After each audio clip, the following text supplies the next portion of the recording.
Assalamualaikum warahmatullahi wabarakatuh. Waalaikumsalam warahmatullahi wabarakatuh. Selamat berjumpa kembali dengan podcastnya MOCNU Kecamatan Pleret. Kali ini kita bersama dua narasumber yang sudah tidak asing lagi di dunia Kecamatan Pleret. Itu ada Pak Heri Khalilur Rahman. Kalau tidak salah ya Pak, betul. Ahmad Heri Khalilur Rahman. Beliau adalah seorang staf pengajar di SMKN 1 Pleret, juga di MTS Asalam, dan di samping kanan saya ada Bapak Dedi Junaidi atau lebih akrabnya siapa Kang Yudi. Beliau bendahara MWCNU dan juga sekaligus tenaga pengajar di SDN 2 Cibulir juga. Selamat datang Kang. Selamat datang.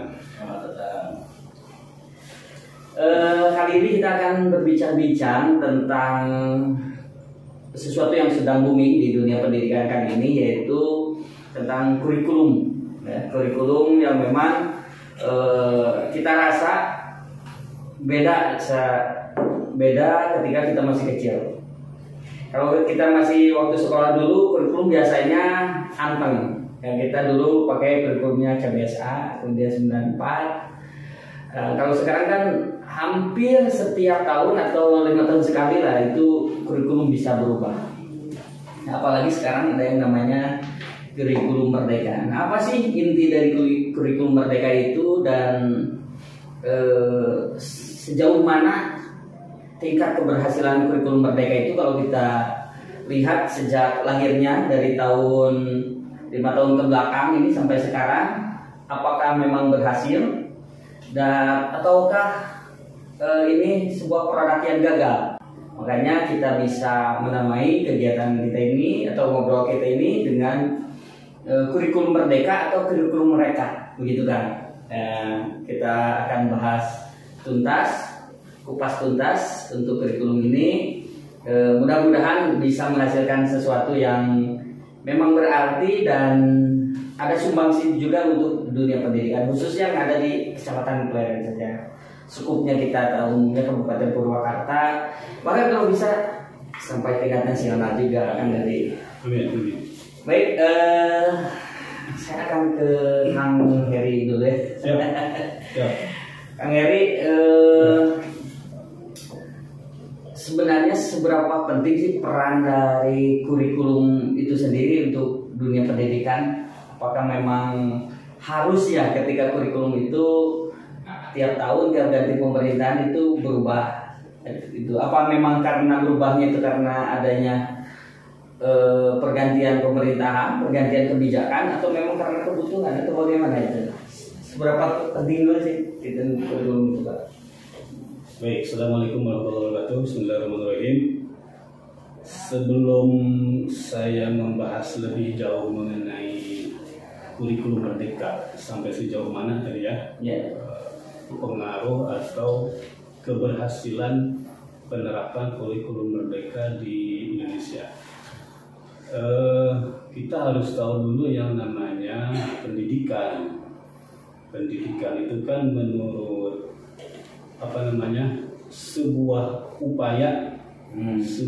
upaya seseorang untuk mencapai sesuatu yang asalnya tahu, yang tidak tahu tidak tahu, dan untuk mencapai cita-cita seseorang, berdaya upaya. Makanya kan di dalam bahasa Arab namanya kan ta'allama ya ta'allamu. Itu kan kalau dalam sisi ilmu nahwu itu kan litakalufi, artinya berdaya upaya. Jadi apapun yang cita-cita yang akan kita lakukan, termasuk dalam dunia pendidikan, berarti harus berdaya juang. Nah, sekarang kurikulum, masuk kurikulum itu apa sih gitu ya? Kurikulum itu kan jalan yang harus ditempuh, cita-cita, rel. Jadi pemerintah itu menyediakan sebuah jalan untuk mencapai tujuan pendidikan nasional. Nah, gitu. Sedangkan di dalam tujuan pendidikan nasional itu kan ada Undang-Undang Nomor 20 Tahun 2003 kalau tidak salah. Dan tujuan pendidikan nasional itu adalah mengembangkan potensi peserta didik agar mereka mengembangkannya menjadi manusia yang beriman, bertakwa, berharap mulia, sehat, cakap. Nah, itu. Undang-undang Sisdiknas itu ya. Ya, betul, Sisdiknas. Sekarang bagaimana dulu perbedaannya, gitu ya? Perbedaannya dengan kurikulum yang lama, kurikulum yang sebelum-sebelumnya. Nah, sebelum menginjak terlalu jauh ke sana nih, pengaruhnya tadi seperti apa? Saya mau ke fokus ke sana ya. Pengaruhnya. Yang namanya pengaruh itu kan tergantung masing-masing pribadi guru. Itu Pak. Bagaimana menyikapi sebuah perubahan? Apakah dia mau menerima atau bertanya-tanya atau menolak sama sekali? Jadi pemerintah seberapapun pemerintah akan merubah sebuah pendidikan itu kembali ke gurunya masing-masing, dan itu memang dampaknya memang belum diketahui sejauh ini kalau menurut saya gitu ya. Karena kan harus ada penelitian ilmiah. Jadi sementara jawaban saya gitu. Siap, terima kasih Pak Heri. Saya ke Bang Kang Yudi dulu kan. Jadi beliau juga ketua Pergunu ya kebetulan. Kali yang menjawab masalah guru gitu. Ini kan dari tadi perubahan kurikulum dan sebagainya. Kalau saya nyimak dari obrolannya Kang Heri, bahwa semuanya itu kembali kepada gurunya sendiri. Kalau memang konsep sudah bagus dan baik sudah bagus, tapi gurunya masih di pakem yang lama, itu apakah itu akan berhasil atau tidak, gitu kan? Yang ingin saya tanyakan atau Kang Deddy boleh kemukakan, apa sih yang selama ini menjadi permasalahan guru itu seperti tidak sinkron dengan atau tidak siap dengan perubahan kurikulum yang ada. Mulai dari dulu lah ada KBK, kemudian KTSP, K13, sekarang kurikulum merdeka, atau cara ngajar mereka dan cara mendidik mereka itu keras gitu-gitu aja gitu. Ini tapi tidak semua guru, mungkin oknum-oknum guru itu. Apa sih yang menjadi permasalahannya gitu kan? Sebelum menjawab dari Pak Abia, saya teringat betul ketika Jepang dibom oleh sekutu Hiroshima itu dari tanggal 6 sampai tanggal 9. Waktu itu kan kaisarnya Hirohito. Ketika Jepang itu menyerah, yang dicari kaisar itu bukan para jenderal. Jenderal berapa yang mati, tentara berapa yang mati, petani berapa yang mati, janda berapa yang hidup. Benar nggak? Yang dicari adalah guru. Kalau bahasa Jepangnya sensei. Yang dicari guru, berapa guru. Akhirnya sang kaisar menugaskan kepada para jenderal dan anak buah jenderal untuk mencari berapa guru yang masih hidup. Dan akhirnya terbukti hari ini Jepang menjadi negara yang paling maju. Nah, kembali ke kita, apakah itu berhasil dengan kurikulum merdeka? Saya justru berangan-angan ini kurikulum merdeka apa sebelumnya kurikulum terjajah ini kan? Nah, perlu dicatat ya bahwa hari ini posisi Indonesia itu 167 posisinya. Apakah itu posisi yang maju? Apakah posisi di bawah? Posisi pendidikannya, ya. Pendidikan. Posisi prestasi di tingkat dunia itu Indonesia menempati 167, belum masuk 20 besar, 30 besar, apalagi 10 besar. Kembali kepada pertanyaan dari sang moderator, apakah berhasil atau tidak? Ya itu dilihat. Tapi tadi kan Pak Heri bahwa kurikulum adalah jalan. Justru saya melihat kurikulum adalah fondasi. Ketika kita membangun rumah, fondasinya ada dari batako, ada dari batu belah, bahkan ada dari ikan genteng, bahkan sama sekali tidak pakai cuma beton aja. Nah, untuk jendelanya di sebelah mana, dapurnya sebelah mana, kamarnya sebelah mana, itu guru yang menentukan. Tapi realitasnya hari ini saya melihat, terutama guru-guru SD ya, terlalu terfokus pada terlalu banyak komponen dan administrasi yang akhirnya daya kreativitas dan daya inovatifnya kurang. Itu Pak. Ya, apalagi kalau saya lihat sekarang memang seperti disibukkan dengan kegiatan apa itu namanya? Administrasi terus iklan di depan laptop gitu, apa namanya itu? UMM banyak itu. Padahal kan Pak, orang tua itu ketika anak-anak SD itu cuma yang diinginkan cuma 3, bisa membaca, bisa menulis, bisa berhitung, cuma itu aja dulu. SD. Iya. Gak tahu kalau di tingkat SMA kan, akhirnya lebih tahu lah bagaimana psikologis anak-anak SMA, SMK. Ya. Nah, yang menjadi titik permasalahannya apa sih itu sebenarnya? Begini, jadi seperti yang saya utarakan tadi, jadi bagaimanapun bagusnya pemerintah itu mendesain kurikulum, gitu ya, kurikulum merdeka.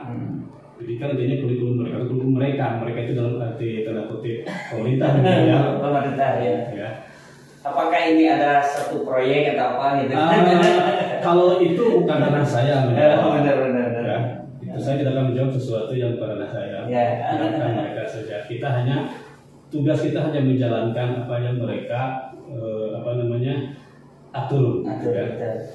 Jadi intinya, kalau saya sih punya visi begini, Pak Yudi. Jadi tak kenal maka tak sayang. Jadi sebelum kita mengkritisi, menjustifikasi kurikulum merdeka itu baik atau kurang baik, kita harus berkenalan dulu. Apa sih bedanya, gitu kan ya? Bedanya di mana? Dengan kurikulum K13, KTSP, CBSA, dan seterusnya ke belakang. Kita harus tahu dulu perbedaannya di mana. Nah, yang menurut saya permasalahannya itu mereka guru-guru belum paham di mana perbedaannya, yang substansinya, sehingga mereka seolah-olah wah ini adalah sebuah proyek kah, ini adalah sebuah nanti ganti ini, robah lagi. Akibatnya ya guru semakin menjustifikasi seperti itu. Padahal sih menurut saya karena kita perkembangan zaman itu selalu berubah, ya pasti yang namanya pendidikan metode juga berubah. Tidak mungkin kita yang dulu dimulai dari orang tua kita sampaikan sama, karena kan tantangannya berbeda begitu. Jadi Pak ini sepakat ya ketika ada perubahan kurikulum, ketika pemerintahan berubah, kurikulum juga ikut berubah. Sepakat dalam satu sisi, kurang sepakat di sisi yang lain. Sepakatnya dalam satu sisi, ternyata kurikulum merdeka ini menurut pribadi saya, kurikulum merdeka inilah kurikulum yang menggali potensi peserta didik. Itu substansinya. Ya, di mana perbedaannya kan gitu kan ya? Perbedaannya dengan kurikulum lama. Ya, perbedaannya pada munculnya profil pelajar Pancasila. Di kurikulum sebelumnya tidak ada, Pak. Itu apa itu sih, Pak? Nah, profil pelajar Pancasila itu memiliki 6 dimensi. Ada beriman, kemudian bertakwa kepada Yang Maha Esa, kemudian berhalak mulia, kemudian berkebinekaan tunggal. Yang ketiga bergotong royong, kemudian kreatif, mandiri, satu lagi benar kritis. Itu dimensi profil. Nah, itu sebetulnya karakter itu di kurikulum sebelumnya ada. Cuma bedanya kan dulu kan waktu di K13 namanya program pendidikan karakter ya. Kemudian pada zaman Pak Anies Baswedan namanya itu program pendidikan karakter. Pak Anies Baswedan juga ada. Cuma hanya tercantum saja Pak itu di RPP. Tidak digalakkan. Tidak, actionnya itu kurikulum merdeka. Sehingga apa perbedaannya kalau di kurikulum merdeka itu ada porsinya. Untuk membentuk pelajar Pancasila itu ada porsinya 20-30% nih, silakan garap. Kemudian untuk intrakurikuler ya sama mirip-mirip lah dengan kurikulum sebelumnya di kelas gitu ya. Itu porsinya dikurangi. Jadi ada actionnya di sana ya. Yang kurang paham itu rata-rata guru di sana. Begitu. Kenapa tidak paham ya? Karena mungkin menurut saya bisa sosialisasi yang kurang. Jadi begitu. Ada juga yang anti gitu ya. Betul. Saya ngeh nih jadi mendengar penjelasan dari Kang Heri. Kalau Kang Yudi sendiri sepakat tidak nih setiap ganti pemerintahan kita ganti kurikulum? Kan seolah-olah begitu. Bukan seolah-olah tapi memang kenyataannya begitu di kita gitu. Sudah tradisi ya, sudah pergantian kekuasaan biasanya berubah. Apakah memang yang jadi masalah kan bukan itunya yang jadi masalah. Ini kepentingan untuk siapa? Nah itu benar. Nah, kalau saya melihat dari negara kita terlalu banyak kepentingan politis, bukan kebijakan yang benar-benar maslahat umat. Ya benar nggak?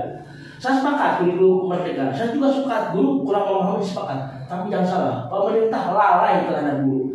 Masih banyak guru yang belum sejahtera. Lihat aja di aturan-aturan bos kan, hampir tiap ada pencairan bos. Kalau di dunia pendidikan itu hampir berapa persen tuh beli buku itu jarang baca orang. Bener nggak? Apakah ini kebutuhan? Nggak ngaruh besar. Oh enggak. Pada hari ini saya memulai kurikulum merdeka itu kalau bahasa Sunda ya, kumaha guru ngajar mah gitu, kumaha ahing gitu kasarnya kan. Merdeka mengajar. Merdeka kan? Ini teh kurikulum merdeka atau merdeka mengajar ya? Jadi kurikulumnya merdeka, siswa itu merdeka belajar, gurunya merdeka mengajar. Merdeka dalam arti. Kalau begitu gak ada pembelajaran. Bukan berarti merdeka dalam arti kita bebas bebas mengajar. Mau mengajar silakan, tidak juga bukan begitu. Itu kan tapi tidak bayar. Bukan maksudnya guru itu pasti kan cara mengajar. Karena kita ngajar kan tidak seperti dulu. Hari ini bisakah psikologis kita yang masuk ke dalam psikologis peserta didik? Bukan peserta didik dipaksakan untuk masuk ke dalam psikologis kita. Ya. Kita harus mengerti mereka kan dunia berbeda kan, nggak berubah. Terus satu lagi mau menanggapi Pak Yudi tadi mengenai administrasi. Oh iya benar. Jadi kita belum move on sebetulnya dari K13. Yang banyak ada program semester, program program promes. Itu sebetulnya sudah tidak ada Pak Yudi. Di kurikulum mereka tidak ada. Cuman kita saja yang belum move on gitu. Ayo dibuatkan. Padahal itu yang wajib itu administrasi itu hanya tujuan pembelajaran, modul aja, modul itu mirip dengan RPP. RPP cuma ada tiga komponen cukup saja, tujuan pembelajaran, kemudian langkah, kemudian satu lagi asesmen. Tiganya sudah cukup. Langkah pembelajaran ya langkah-langkah yang paling mau mengajar. Gitu kan tujuannya misalkan mau mengajar apa begini ya. Kalau misalkan saya di bidang matematika memahami bentuk akar, berarti langkah-langkahnya yang pertama saya harus begini. Satu lembar sudah bisa sebetulnya gitu ya. Kenapa bisa jadi tebal ya? Tambahkan ada asesmennya, soal-soal masukan begitu. Jadi sebetulnya yang tadi. Jadi pertama guru, kenapa belum move on ya? Karena belum begitu paham. Bisa jadi karena sosialnya kurang tadi, ya. Sosialnya kurang begitu intens, dan juga guru juga kadang-kadang dia sudah menolak duluan karena beralasan setiap ganti bulan ganti kebijakan. Kalau menurut saya sih ya kita mau gimana lagi Pak Yudi kan? Mau tidak mau sudah tidak suka. Kita mau pelaksana ya. Pelaksanaan di lapangan memang ya itulah jadi mirisnya kita ketika kebijakan pendidikan itu misalkan dipegang oleh satu orang atau ditentukan oleh satu menteri. Harusnya ada di sana. Ya kalau ini ngomongnya secara nasional sih memang harusnya ada misalkan Dewan Pendidikan Nasional yang tidak bisa diganti ketika ada perubahan pemerintahan. Nah mereka yang menentukan kurikulum dan lain sebagainya itu lebih elegan lagi dan akan makin menapak lagi. Memang kalau lihat jadi apakah kurikulum ini berpengaruh atau tidak belum saatnya sekarang jawab ya. Kalau menurut saya sih untuk menjawab itu berpengaruh atau tidak perlu ada studi ilmiah. Tapi kan Indonesia masuk ke dari seluruh dunia itu masuk 160 gimana Pak Heri? Ya masuk 10 besar atau 20 besar gimana? Kalau menurut saya pribadi ya itu tadi warisan kurikulum lama adalah itu ya kembali kita bagaimana menyikapi, kan kita sudah daya literasinya aja kita kurang. Nah itu literasi. Bagaimana kita mau menyalip negara yang lain. Singapura ya yang dekat gitu ya. Malas baca ya. Literasi Singapura itu udah jauh 300%, 3 kali sampai 5 kali lipat dari Indonesia. Tetangga kita kemudian Malaysia, ya mau bolak balik gimana wae kalau kita tidak menerima itu, ya tidak akan maju, gitu. Oke. Apa ini bukan dari kurikulumnya atau kebijakan yang akhirnya tidak mengenai tujuan dan maksud dari kurikulum Merdeka itu, Pak Heri? Kebijakan dari pemerintah lah ya, baik bupatinya, baik gubernurnya maupun pusatnya, menterinya. Ya bisa jadi sih, kalau bisa jadi kebijakan dari atas belum sepenuhnya nyampe kita, sehingga miskomunikasi. Mungkin lebih ke implementasinya. Jadi implementasi kitanya memang karena negara kita luas, mungkin itu juga kemudian penduduk kita banyak, itu juga Kepentingan politik juga banyak. kepentingan politik Kalau banyak. saya itu tidak akan menjawab. Beliau mah lurus-lurus aja, Pak. Kalau saya sebagai pengamat aja, Silakan. ini kan demokrasi ya. Pengamat dan pelaksana juga, Pak. Kalau saya berpikiran masalah politik, silakan ada yang membahas itu. Saya tidak mau terjun ke sana, maksudnya kalaupun salah ya biarkan mereka yang salah, saya tidak ikut tangan gitu kan. Nah, dari akang-akang ini kan pendidikan yang terbaik ini kalau tidak salah dulu ketika saya di bangku kuliah belajar tentang sejarah Islam, bahwa pendidikan yang terbaik itu adalah pendidikan waktu saat zaman Nabi Muhammad, ya, gitu ya, para sahabat itu adalah masa yang terbaik, kemudian sistem pendidikan yang terbaik. Apakah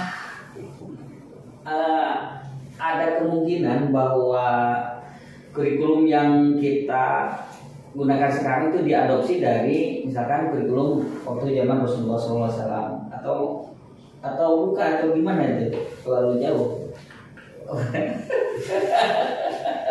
Kalau saya sih begini, apapun kurikulumnya, tapi mengajarlah dengan hati, biar peserta didik berprestasi. Hanya kalau kurikulum pada zaman Kanjeng Nabi, berarti pada saat ini kita kehilangan sosok, begitu, sosok yang dia tahun Nabi kan sudah selesai. Tidak ada sosok yang bisa menyatukan. Ya, inilah, itu terlalu jauh lah kita kalau ngomong ke zaman Nabi. Memang dan kalau kita pelajari lagi di kita banyak tata cara pembelajaran waktu zaman Nabi Muhammad, dan bisa kita pelajari juga kita adopsi. Untuk kurikulum sekarang ini juga kan di kita booming namanya pondok pesantren. Banyak sekali pondok pesantren, sekolah-sekolah swasta yang itu punya kurikulum mereka tersendiri, gitu ya. Ada misalkan di kita ada pondok pesantren Gontor dan lain sebagainya, dan Darussalam itu punya kurikulum mereka sendiri. Nah, kenapa pemerintah tidak mengadopsi kurikulum yang sudah dijalankan di pesantren misalkan, yang notabene terlihat berhasil, ataupun dari segi pesantren ada pesantren Miftahul Huda yang kurikulumnya dari dulu sejak zaman didirikan sampai sekarang tidak berubah seperti itu, dan kita bisa melihat hasilnya atau alumni-alumninya itu seperti apa dan bagaimana itu. Kenapa sih tidak diadopsi misalkan itu yang jadi titik permasalahan kira-kira apa ya? Ya itu tadi inti kurikulum mereka, yaitu kalau saya inti kurikulum mereka itu artinya kan dalam kurikulum mereka ada berbasis pada pengalaman dan kearifan lokal. Itu kan yang diterapkan, masuk dalam tema profil belajar Pancasila. Jadi tidak mesti, sebetulnya begini Pak, kurikulum yang diterapkan di sebuah tempat sukses, belum tentu itu sukses di tempat yang lain, karena kan berpengaruh letak geografi. Nah itu yang inti kurikulum merdeka di sana. Dan lingkungan juga berpengaruh. Guru juga sebetulnya bebas bebas, tidak mesti harus mencapai target kurikulum yang ditentukan pemerintah. Itu yang merdeka itu di sana. Jadi tidak mesti kita berpatokan dulu, wah orang itu perlu sampaikan dia, ayo weh, tidak, kan ada porsinya tersendiri. Begitu. Terus yang anehnya ini sekarang nggak berlaku lagi tidak naik kelas atau siswa itu harus selalu naik kelas. Terus kalau siswa misalkan tidak mampu dipaksakan naik kelas itu bagaimana? Istilah Sunda kan seseret lah. Pak, ini kalau menurut Pak ini gimana? Sepakat sih itu dilemanya guru kan. Kalau dulu kan anak-anak atau peserta didik nggak naik kelas nggak jadi masalah. Tapi kan hari ini ketika tidak naik kelas itu pihak ketiga ya orang tuanya itu ikut, itu dilema juga. Ya, apakah memang tidak naik kelas itu misalkan salah satu kebijakan dari kurikulum merdeka atau keharusan dari kurikulum merdeka, ataukah itu hanya sebuah kebiasaan yang sudah menjadi aturan gitu, aturan tidak tertulis gitu?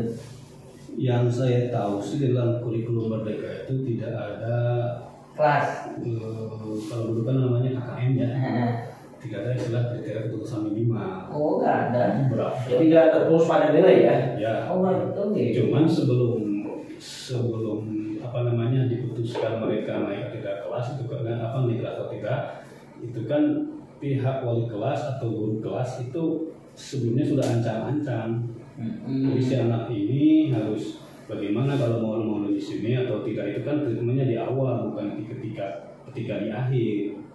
Jadi dalam penilaian tidak ada istilah si anak mau nilai 30 pun ya tetap saja silakan saja mereka nanti yang terima konsekuensi kan gitu. Cuma kadang-kadang kita berbuat tidak teganya. Saya kan kalau misalkan anak begitu, kalian mau masuk kelas mau tidak masuk kelas, nilai itu seadanya dan tidak bisa diperbaiki. Kalau mau perbaikan ya jauh-jauh hari. Kalau saya sudah tentukan misalkan 3 ya sudah. Terus Pak bagaimana? Saya apakah tidak bisa naik? Ya silakan, kalau mau naik aja. Cuma nanti kendala kalian nanti dalam melanjutkan kan gitu. Terus mau bekerja kan ada rata-rata. Tapi betul juga Pak Eri, kadang-kadang anak kalau misalkan di SD ya dia tidak menonjol, bahkan bisa dikatakan lah atau beri maaf ya agak telat. Tapi ketika masuk dunia SMK atau SMP justru berprestasi, itu banyak kejadian. Berarti kecerdasan seorang itu ya ada fasenya. Jadi saya sepakat, saya juga memang seperti itu. Jadi guru jangan terfokus pada nilai anak kan, tidak dilihat dari perilaku. Ya kita kembali ke tujuan pendidikan nasional aja. Terima kan mengembangkan potensi peserta didik yang beriman bertakwa itu kan. Yang awalnya kan bukan berilmu dulu kan. Beriman, bertakwa, berakhlak mulia, sehat, baru berilmu. Sidik, amanah, tablik, patonah kan patonah kan. Yang penting sidik dulu. Sidik, amanah, tablik kan. Anak beriman ya udah naik aman. Nah gitu. Masalah pintar ya pengalaman nanti akan membuat mereka menjadi pintar. Iya. Dan memang yang kita pelajari dulu waktu di SD mungkin sekarang ini sudah lupa lagi ya. Apa yang kita yang pelajari di SD coba waktu di SD Pak Yudi? Masih ingat nggak? Masih bisa pelajari bapak di karapan. Karapan itu kan perkalian paling yang ingat itu. Nah yang pada hari yang paling ditekankan oleh guru itu yaitu tentang akhlak atau etika dari peserta. Jadi ilmu mah lebih ke pengalaman saja. Ilmu lebih ke pengalaman. Karena dari SD-nya biasa-biasa saja, tapi SMP-nya luar biasa. Karena mungkin dari literasinya bertambah, semangat untuk menggali ilmunya bertambah juga, mungkin bisa jadi setelah pertimbangan juga. Oh gitu ya. Berarti terakhir lah closing statement pada pertemuan kali ini. Silakan kata-kata Kang Heri untuk kurikulum merdeka ini. Ya, kurikulum merdeka itu dibangun atas dasar 6 prinsip. Atas beberapa prinsip, utamanya kan proses pembelajaran. Yang pertama kan berpusat pada peserta didik, kemudian berdasarkan pengalaman, mengembangkan potensi kreativitas dan inovasi, pendekatan pendekatan kontekstual, pendekatan pembelajaran inklusif. Nah, itu kan. Cuman keenam prinsip itu akan menjadi percuma apabila gurunya kurang literasi, kemudian menolak sebelum berkenalan. Kembali ini ke guru, tadi betul harus mengajar dengan hati. Ya bagaimana hati mau bisa mengajar, kita juga dalam hati menolak kan begitu. Bagaimanapun kurikulum bagus, sebagus apapun hati sudah menolak, ya kita tidak akan sampai ke peserta didik. Begitu. Di luar kesejahteraan guru ya. Saya tidak bilang selain guru, kan kita topiknya kurikulum merdeka. Kalau Kang Yudi apa nih? Saya sepakat tadi sama Pak Heri ya, luar biasa. Itu statement terakhir saya, kenali diri, gali potensi, raih prestasi. Mengajarlah dengan hati agar peserta didik berprestasi. Iya. Berarti kurikulum merdeka itu bukan kurikulum mereka ya, tapi kurikulum kita. Sesuai dengan hati kita. Sesuai dengan hati kita. Oke, terima kasih banyak atas obrolannya, banyak ilmu yang saya dapatkan pada kesempatan kali ini, dan mudah-mudahan ini juga bermanfaat buat teman-teman baik yang mengajar ataupun yang sedang sekolah. Inti dari obrolan kita itu bahwa apapun itu kurikulumnya itu kembali kepada diri kita masing-masing, kepada tenaga pengajar khususnya, bahwa kenali dulu, cintai dulu, sayangi dulu, baru kita terapkan kepada anak-anak. Dan begitu pun anak-anak, perbanyaklah literasi agar kita lebih semangat lagi dan lebih banyak menggali ilmu yang akan kita butuhkan di masa depan kalian. Saya Abdurrahman, mohon undur diri. Akhirul kalam, wallahul muwaffiq ila aqwamit thoriq. Wassalamualaikum warahmatullahi wabarakatuh.